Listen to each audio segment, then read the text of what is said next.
नमस्कार दोस्तों, स्वागत है आपका सेल्फ स्टडी क्लासेस में। प्रश्न संख्या 1। निम्न चित्र में किस प्रकार का कांस्टेंट वेलोसिटी ज्वाइंट दिखाया गया है? A. Ball joint, B. Port joint, C. Double joint, D. Tripod joint. 2 second रुकें। बताइए सही उत्तर क्या होगा? इसका सही उत्तर है ए. Ball joint.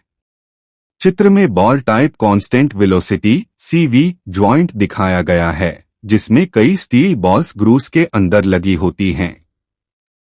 यह ड्राइव शाफ्ट से पहियों तक समान वेग से शक्ति का संचार करता है। महत्वपूर्ण तथ्य: सीवी जॉइंट का पूरा नाम कांस्टेंट वेलोसिटी जॉइंट है। Ball type CV joint front wheel drive वाहनों में सबसे अधिक उपयोग किया जाता है। यह मोड़ते समय भी पहियों को समान गति से शक्ति प्रदान करता है। सीवी जॉइंट पर रबर बूट लगाया जाता है, जिसमें ग्रीस भरी रहती है। बूट फट जाने पर ग्रीस निकल जाती है और ज्वाइंट जल्दी खराब हो सकता है। प्रश्न संख्या 2। यदि इंटरनल कंबस्चन इंजन में इनटेक हवा का तापमान बढ़ता है तो इंजन की कार्यक्षमता पर इसका क्या प्रभाव पड़ेगा? ए. इंजन दक्षता कम हो जाएगी, बी. इंजन दक्षता बढ़ेगी, सी. इंजन की क्षमता वही रहेगी, डी. प्रभाव की भविष्यवाणी करना मुश्किल है। 2 सेकंड रुकें। बताइए सही उत्तर क्या होगा? इसका सही उत्तर है ए. इंजन दक्षता कम हो जाएगी। जब इनटेक हवा का तापमान बढ़ता है तो उसकी घनता कम हो जाती है, जिससे सिलेंडर में कम ऑक्सीजन प्रवेश करती है और इंजन की कार्यक्षमता घट जाती है। महत्वपूर्ण तथ्य: ठंडी हवा अधिक सघन होती है। अधिक ऑक्सीजन मिलने से दहन बेहतर होता है। गर्म हवा इंजन की शक्ति को कम कर सकती है। प्रश्न संख्या 3। मैग्नेटो इग्निशन सिस्टम के मुख्य भाग हैं: A. Battery, B. CB point, C. Condenser, D. A व बी दोनों। 2 सेकंड रुकें। बताइए सही उत्तर क्या होगा? इसका सही उत्तर है सी. कंडेंसर। मैग्नेटो इग्निशन सिस्टम में कंडेंसर और कॉन्टैक्ट ब्रेकर महत्वपूर्ण भाग होते हैं, जबकि इसे बैटरी की आवश्यकता नहीं होती। महत्वपूर्ण तथ्य: मैग्नेटो स्वयं विद्युत उत्पन्न करता है। छोटे पेट्रोल इंजनों में इसका उपयोग होता है। बैटरी के बिना भी इंजन स्टार्ट किया जा सकता है। प्रश्न संख्या 4। निम्नलिखित में से कौन सा भाग ग्रेविटी फीड डीजल प्रणाली का अवयव नहीं है? ए. ईंधन filter, B. Governor, C. Cock valve, D. अंतःक्षेपक पंप इंजेक्टर पंप। 2 सेकंड रुकें। बताइए सही उत्तर क्या होगा?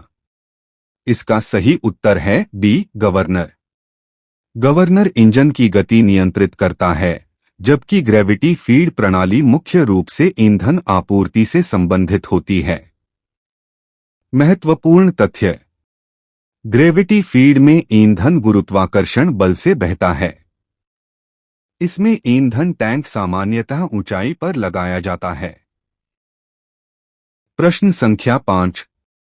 एक पेट्रोल इंजन में हवा ईंधन का मिक्सचर में जलता है: A. Cylinder, B. Piston, C. Intake manifold, D. Exhaust manifold. 2 second रुकें। बताइए सही उत्तर क्या होगा? इसका सही उत्तर है ए. सिलेंडर। पेट्रोल इंजन में वायु ईंधन मिश्रण का दहन सिलेंडर के अंदर स्पार्क प्लग द्वारा कराया जाता है। महत्वपूर्ण तथ्य: दहन कक्ष सिलेंडर का ही भाग होता है। दहन से उत्पन्न ऊर्जा पिस्टन को चलाती है। प्रश्न संख्या 6। वाहनों में बैटरी के द्वारा चार्ज होती है: A. Dynamo, B. Generator, C electrolyte, D inverter. 2 second रुकें। बताइए सही उत्तर क्या होगा। इसका सही उत्तर है ए डायनमो। वाहनों में इंजन के चलने पर डायनमो अथवा अल्टरनेटर बैटरी को चार्ज करता है। महत्वपूर्ण तथ्य, आधुनिक वाहनों में अल्टरनेटर का उपयोग अधिक होता है। बैटरी वाहन की विद्युत आवश्यकताओं को पूरा करती है। प्रश्न संख्या 7, कूलिंग सिस्टम का प्रयोग न करने से कौन सा दोष आ जाता है। ए प्रीइग्निशन, बी डेटोनेशन, सी नॉर्किंग, डी ये सभी। 2 सेकंड रुकें। बताइए सही उत्तर क्या होगा। इसका सही उत्तर है डी ये सभी। कूलिंग सिस्टम के अभाव में इंजन अत्यधिक गर्म हो जाता है, जिससे प्रीइग्निशन, डेटोनेशन तथा नॉकिंग जैसी समस्याएं उत्पन्न हो सकती हैं। महत्वपूर्ण तथ्य, कूलिंग सिस्टम इंजन का तापमान नियंत्रित रखता है। ओवरहीटिंग इंजन को नुकसान पहुंचा सकती है। प्रश्न संख्या 8, हीट इंजन के संदर्भ में कार्बोरेटर एक ऐसा उपकरण है जिसका उपयोग किया जाता है। ए इंजन से गैस के स्वच्छ निकास में, बी वायु और ईंधन को सही अनुपात में मिलाने में, सी इंजन को ठंडा रखने में, डी दहन कक्ष में प्रवेश से पहले ईंधन को स्वच्छ करने में। 2 सेकंड रुकें। बताइए सही उत्तर क्या होगा। इसका सही उत्तर है बी वायु और ईंधन को सही अनुपात में मिलाने में। कार्बोरेटर पेट्रोल इंजन में हवा और ईंधन का उचित मिश्रण तैयार करता है। महत्वपूर्ण तथ्य, कार्बोरेटर का उपयोग मुख्यतः पेट्रोल इंजनों में होता है। सही मिश्रण से बेहतर दहन प्राप्त होता है। प्रश्न संख्या 9, चित्र में दर्शाई गई स्टेक का नाम लिखो। A beak stake, B half moon stake, C hatchet stake, D round bottom stake. 2 second रुकें। बताइए सही उत्तर क्या होगा। इस प्रश्न का सही उत्तर चित्र पर निर्भर करता है। कृपया प्रश्न संख्या 9 वाला चित्र भेजिए, तब मैं बिल्कुल इसी फॉर्मेट में सही उत्तर और महत्वपूर्ण तथ्य बता दूंगा। महत्वपूर्ण तथ्य, स्टेक शीट मेटल कार्य में उपयोग होने वाला सहायक उपकरण है। विभिन्न आकार के स्टेक अलग अलग प्रकार की बेंडिंग और फॉर्मिंग के लिए उपयोग किए जाते हैं। Beak stake, half moon stake, hatchet stake तथा राउंड बॉटम स्टेक इसके प्रमुख प्रकार हैं। प्रश्न संख्या 10, रेती निम्न में से किससे तैयार किया जा सकता है। A medium carbon steel, B carbon steel, C high carbon steel, D aluminium. 2 second रुकें। बताइए सही उत्तर क्या होगा। इसका सही उत्तर है सी हाई कार्बन स्टील। रेती फाइल का निर्माण सामान्यतः हाई कार्बन स्टील से किया जाता है ताकि इसे कठोरता और घिसाव प्रतिरोध प्राप्त हो सके। महत्वपूर्ण तथ्य, रेती का उपयोग धातु की सतह को चिकना करने के लिए किया जाता है। हाई कार्बन स्टील को कठोर बनाना आसान होता है। रेती के दांत हार्डनिंग एवं टेम्परिंग के बाद अधिक टिकाऊ बनते हैं। प्रश्न संख्या 11, रिएक्टिव मफलर के लाभ हैं। ए निम्न आवृत्ति पर उच्च प्रदर्शन, बी हर्ष अवस्था में उपयोगी, सी अधिक निवेशन क्षय, डी उपरोक्त सभी। 2 सेकंड रुकें। बताइए सही उत्तर क्या होगा। इसका सही उत्तर है डी उपरोक्त सभी। रिएक्टिव मफलर ध्वनि तरंगों के परावर्तन के सिद्धांत पर कार्य करता है और कम आवृत्ति के शोर को प्रभावी रूप से कम करता है। महत्वपूर्ण तथ्य, यह एग्जॉस्ट शोर को कम करने के लिए उपयोग किया जाता है। निम्न आवृत्ति के शोर नियंत्रण में अधिक प्रभावी होता है। वाहनों में ध्वनि प्रदूषण कम करने के लिए लगाया जाता है। प्रश्न संख्या 12। सिंगल प्लेट क्लच की लाइनिंग पर क्लैंपिंग फोर्स के द्वारा मिलती है। A diaphragm spring, B pneumatic cylinder, C hydraulic cylinder, D single helical spring. 2 second रुकें। बताइए सही उत्तर क्या होगा। इसका सही उत्तर है ए डायफ्राम स्प्रिंग। आधुनिक सिंगल प्लेट क्लच में क्लैंपिंग फोर्स प्रदान करने के लिए डायफ्राम स्प्रिंग का उपयोग किया जाता है। महत्वपूर्ण तथ्य। डायफ्राम स्प्रिंग समान दबाव प्रदान करती है, क्लच संचालन को आसान बनाती है। आधुनिक वाहनों में इसका व्यापक उपयोग होता है। प्रश्न संख्या 13। यदि गियर एक पोजीशन में लॉक हो गया है तो इसका क्या कारण हो सकता है। ए अपर्याप्त लुब्रिकेशन, बी गियर के दांत घिस गए हैं, सी सिंक्रोनाइजर यूनिट अटक गया है, डी सिंक्रोनाइजर घिस गया है। 2 सेकंड रुकें। बताइए सही उत्तर क्या होगा। इसका सही उत्तर है सी सिंक्रोनाइजर यूनिट अटक गया है। सिंक्रोनाइजर यूनिट के अटक जाने पर गियर एक स्थिति में फंस सकता है और आसानी से शिफ्ट नहीं होता। महत्वपूर्ण तथ्य। सिंक्रोनाइजर गियर बदलने को आसान बनाता है। इसके खराब होने पर गियर शिफ्टिंग में समस्या आती है। नियमित लुब्रिकेशन आवश्यक है। प्रश्न संख्या 14। क्लियरेंस आयतन के इंजन पद के लिए पिस्टन निम्न में से कौन सी स्थिति सही है। ए सिलेंडर में टीडीसी पर पिस्टन, बी सिलेंडर में बीडीसी पर पिस्टन, सी सिलेंडर में बीडीसी से पहले पिस्टन, डी सिलेंडर में टीडीसी से पहले पिस्टन। 2 सेकंड रुकें।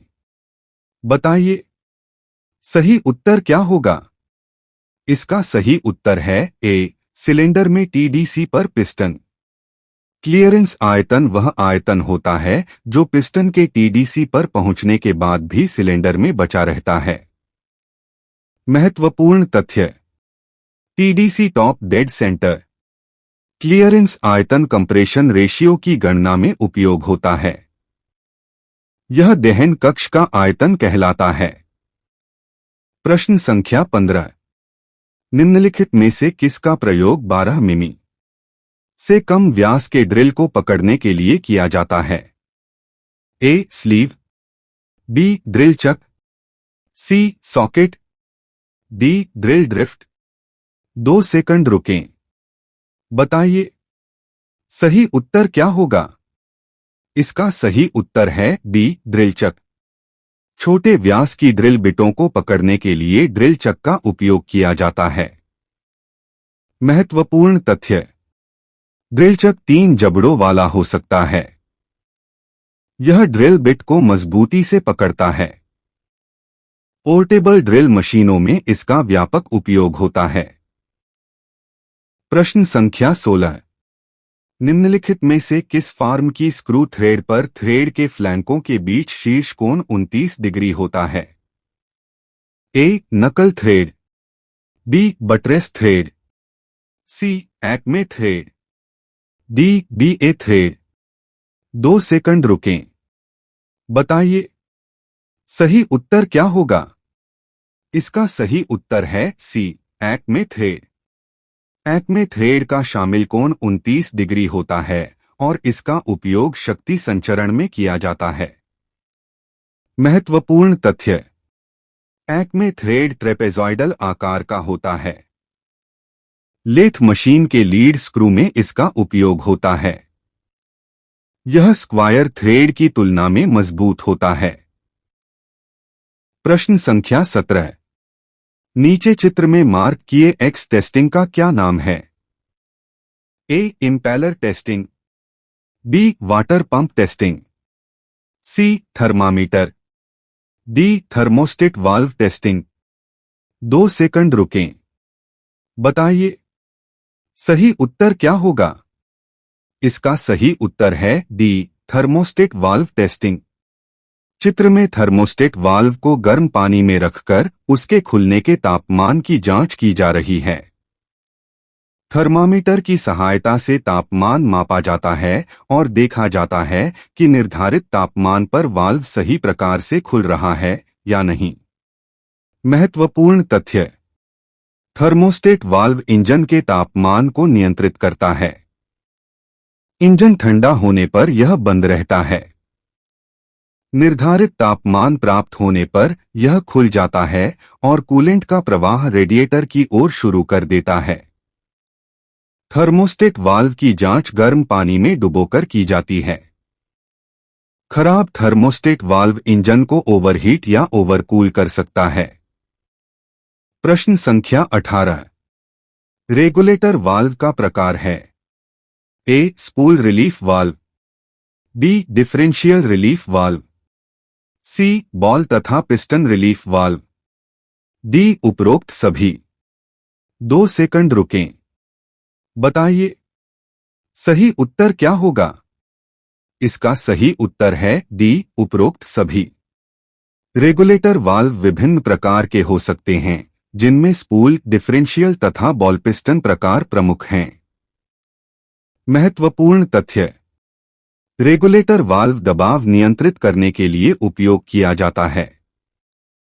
हाइड्रोलिक सिस्टम में इसका विशेष महत्व है। यह सिस्टम को ओवरलोड से बचाता है। प्रश्न संख्या 19।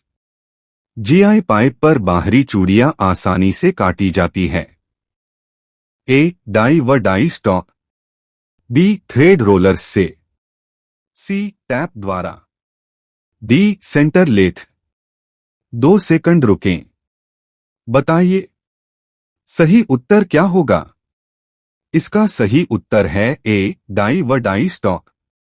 जीआई पाइप पर बाहरी थ्रेड काटने के लिए डाई और डाई स्टॉक का उपयोग किया जाता है। महत्वपूर्ण तथ्य: टैप का उपयोग आंतरिक चूड़ियां काटने के लिए किया जाता है। डाई का उपयोग बाहरी चूड़ियां काटने के लिए किया जाता है। प्लम्बिंग कार्यों में इसका व्यापक उपयोग होता है। प्रश्न संख्या 20। डीजल इंजन में सामान्यतः टर्बोचार्जर को कौन ड्राइव करता है? ए, एग्जॉस्ट गैसें, बी, आने वाली हवा, C, lubricating oil pump, D, camshaft. 2 second रुकें। बताइए, सही उत्तर क्या होगा? इसका सही उत्तर है ए, एग्जॉस्ट गैसें। टर्बोचार्जर का टरबाइन भाग इंजन से निकलने वाली एग्जॉस्ट गैसों द्वारा घुमाया जाता है, जिससे कंप्रेसर अधिक हवा को इंजन में भेजता है। महत्वपूर्ण तथ्य: टर्बोचार्जर इंजन की शक्ति बढ़ाता है। यह एग्जॉस्ट गैसों की ऊर्जा का उपयोग करता है। ईंधन दक्षता में सुधार करने में सहायक होता है। डीजल इंजनों में इसका उपयोग बहुत सामान्य है।